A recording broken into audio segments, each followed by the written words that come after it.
जयपुर में आरएएस अधिकारी की बहन की हत्या के मामले के अंदर पुलिस ने बड़ा खुलासा किया है और प्रेस कॉन्फ्रेंस यहां चल रही है, जरा सुनते हैं। क्रिमिनल बिहेवियर रहा है, साथ ही साथ जो घटना स्थल आज जिस जगह का था वो घटना स्थल अपने आप में ऐसा था कि वहाँ बाहरी व्यक्ति आके अपराध नहीं कर सकता।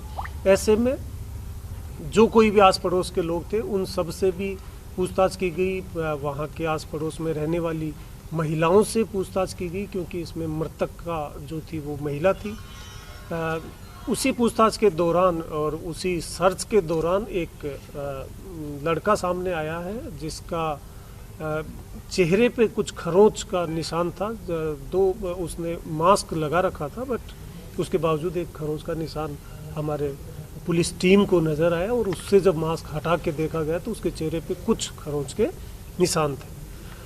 इस लड़के का नाम था कृष्ण कुमार शर्मा और उर्फ कृष्णा, इसको वहाँ लोग बाग इस मोहल्ले में कृष्णा के नाम से जानते हैं। इसके घर में व्यवसाय है डॉग ट्रेनिंग का, कुत्तों को ट्रेनिंग देने का इसका परिवार का व्यवसाय है और इसके द्वारा ये एलिबी ली गई कि ये जो मेरे चेहरे पे खरोंच है ये तो कुत्ते के पंजे मारने की वजह से ये खरोंच है। लेकिन उसमें जब डिटेल में इसका पूरे दिन भर का वो जो दिनचर्या पूछी गई, सवेरे से लेकर घटना स्थल तक का जो वक्त था, उस दिनचर्या में जो चीज़ें सामने आई, ये सवेरे ट्यूशन जाता है, आज वो ट्यूशन नहीं गया था, घर में कब वो मौजूद था, घर से बाहर कब था, वो सारी चीज़ों के बारे में जब डिटेल पूछताछ की गई तो उसने अपना जुर्म कबूल किया। उसके द्वारा ये हत्या करना सामने आया। घटना करने का जो तरीका, वारदात जो रही है वो इस तरह से रहा कि महिला चूंकि अकेली अपने घर में रहती थी, सुरक्षा के प्रति जागरूक भी थी, कभी वो घर से बाहर निकलती भी थी, घर के भीतर भी रहती थी तो हमेशा घर को बंद करके रखा करती थी। दुर्भाग्य से आज वो सवेरे जब गायों को चारा डालने गई है, जो घास सवेरे महिलाएं, जो धार्मिक प्रवृत्ति की महिला रहती है वो अक्सर सवेरे गाय को चारा डालती है, वो गई है।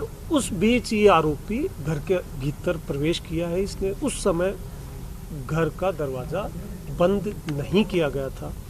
ये अंदर प्रवेश करता है और घर के भीतर प्रवेश करके घर की छत पे जो दरवाज़ा खुलता है उस दरवाजे को इसने खोल के ये वापस घर से बाहर निकल जाता है। फिर निगरानी करता है। जब महिला वापस घर में आती है तो ये अपने घर की छत पे जा कर के, इसका घर मृतका के घर के बिल्कुल बगल वाला घर है, अपनी छत से इस छत पे ये आता है और छत के रास्ते से ये घर में प्रवेश करता है। फर्स्ट फ्लोर पे महिला से इसका आमना सामना होता है और वहाँ ये महिला पे अटैक करता है। उसका मुंह और नाक दबा के उसको चीख पुकार वो ना कर सके, इसलिए वो उसको मुंह दबाता है और अपने एल्बो से, कोहनी से उसका गर्दन को कंट्रोल कर लेता है। उसकी वजह से मृतका के गले की एक जो हड्डी है वो भी फ्रैक्चर्ड है और वो स्मोदरिंग करके, मुंह नाक बंद करके श्वास घुटने से महिला की मौत हुई है। महिला के मृत्यु के पश्चात कुछ सामान, कुछ वस्तुएं महिला की जो थी वो वहाँ से गायब हैं, वो वहाँ से चोरी करी गई हैं। उस संबंध में अभी आरोपी से पूछताछ की जा रही है। डिटेल इंट्रोगेशन के पश्चात उस बारे में पता लग सकेगा कि वो जो चुराई गई चीज़ें, मारने के बाद जो चीज़ लूटी गई है उसका डिस्पोजल आरोपी ने किस तरीके से किया है वो तफ्तीश का विषय है। उस संबंध में तफ्तीश की जा रही है। इस वारदात को पूरी पुलिस टीम ने, जयपुर पुलिस टीम ने, थाने की टीम, पूरे ज़िले की पुलिस टीम, ज़िले की डीएसटी और कमिश्नरेट की सीएसटी, सभी टीमों ने मिलकर के इसको एक चैलेंज के रूप में लिया और ये पहली सूचना से ही पूरा पुलिस तंत्र सचेत रहा। और हमारी ये कोशिश रही कि जब ये जीरो इन हुआ कि ये वारदात जो है ये आसपास के लोगों में ही ये वारदात है, तो उस घटना स्थल से करीब 200 मीटर की परिधि से कोई भी व्यक्ति बाहर नहीं जा पाए, ये सुनिश्चित भी पुलिस ने किया। पुलिस के काफ़ी जो हमारे जवान थे वो प्लेन क्लोथ में भी घर घर रेकी कर रहे थे, और वहीं से ये सारी चीज़ें जब क्लू एक से एक क्लू को जब हम जोड़ने लगे तो इस वारदात का खुलासा हो सका। हत्या की वजह क्या रही? हत्या की जो वजह सामने आई है अभी प्रारंभिक पूछताछ से, वो ये है कि ये आरोपी के द्वारा एक कुत्ते को ये सवेरे घुमा रहा था, और वो कुत्ते को घुमाने के दौरान महिला के द्वारा इसको कोई टोका टोकी की गई है। चूँकि वो एक संकरा सा रास्ता है और वहाँ आस पड़ोस से भी यही बताते हैं, कॉलोनी वासी भी इस लड़के के द्वारा जो सवेरे कुत्ते को घुमाते समय कई लोगों से वहाँ पूर्व में भी बदतमीजी की है।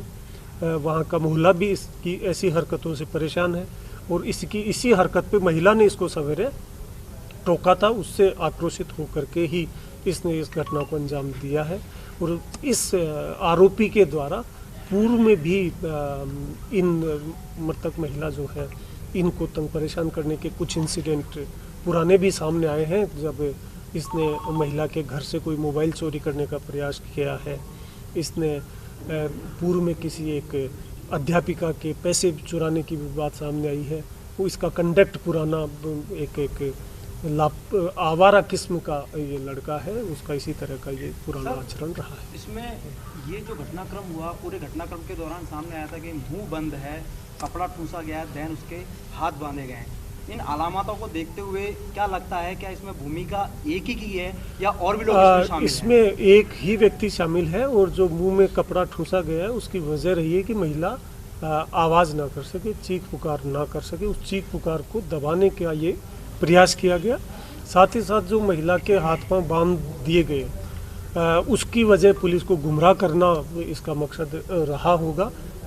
एक उस तरह का रूप दिया गया घटना को कि कोई अनजान व्यक्ति आए हैं, मर्डर करके लूटपाट करके चले गए, तो वो मौका जो था, घटना स्थल जो था, उसको डिस्टर्ब करने का इसके द्वारा प्रयास किया। ये मारने के बाद बांधा गया है हाथ। सर, आरोपी ने इतनी बड़ी वारदात को अंजाम दिया, तो ये महिला चीखी चिल्लाई, इसने मदद के लिए आवाज नहीं लगाई? महिला को चीखने नहीं दिया, क्योंकि महिला चीखती उससे पहले इसके द्वारा इसका मुंह दबा दिया गया। सर, परिवार में महिला क्योंकि कुछ एजेड महिला है, करीब 55 साल इनका उम्र था, तो ऐसी अवस्था में ये लड़का जो है वो नवयुवक है, 19 साल का लड़का है, तो वो महिला ऐसे इस युवक का सामना नहीं कर पाई। सर, इसने मर्डर करने के बाद क्या अपने परिवार को इस बात की जानकारी दी थी? परिवार को इस संबंध में अभी पूछताछ की जा रही है, बट प्रथम दृष्टया जो बात सामने आई है उसमें ये बात सामने आई है कि परिवार को घटना घटित होने के बाद परिवार को शायद ये चीज़ जानकारी में थी, और ये बात हम तक भी आई है, और हमारी कोशिश होगी कि अगर ये बात सही पाई जाती है तो जो परिवार के सदस्य हैं उनके खिलाफ भी कानूनी कार्रवाई की जाएगी। अगर इसके बैकग्राउंड की बात करें तो जैसे छोटी मोटी चोरी तो ठीक है, कोई बड़ा हत्या पहले नहीं, इसके खिलाफ ये पहला रिकॉर्डेड क्राइम फर्स्ट। सर, लेकिन ये इस तरह से पूरा एक तरह से कोल्ड ब्लडेड मर्डर ही है कि आपने देखा कि मैडम बाहर आई हैं, उसके बाद आप उनके घर से अंदर होके छत को खोला, छत को खोल के फिर वो वाले रास्ते को क्लियर किया और फिर वेट किया कि वो कब आएंगी, टारगेट के लिए वेट किया।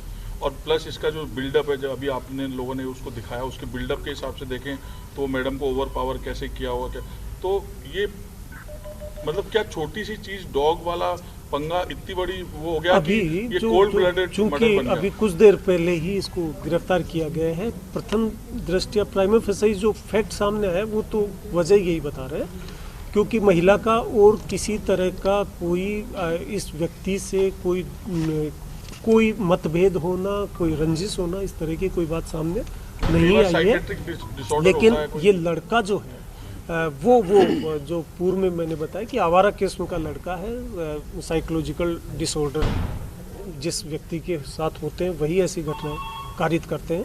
फिर भी जो वजह रही होगी वो पूछताछ से और सामने आ रही है। एक चीज़ सर कि ये घटना को अंजाम देने की सर इसने पहले ही मूड बना लिया था कि मुझे ये करना है, तो क्या इसके परिवार को जानकारी कि ये करेगा, गया है वहाँ पर?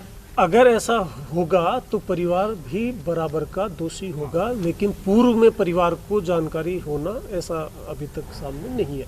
वारदात के बाद सर इसने कोई लूटपाट करने की भी कोशिश करी, कोई जेवर एवर उतारने का प्रयास किया?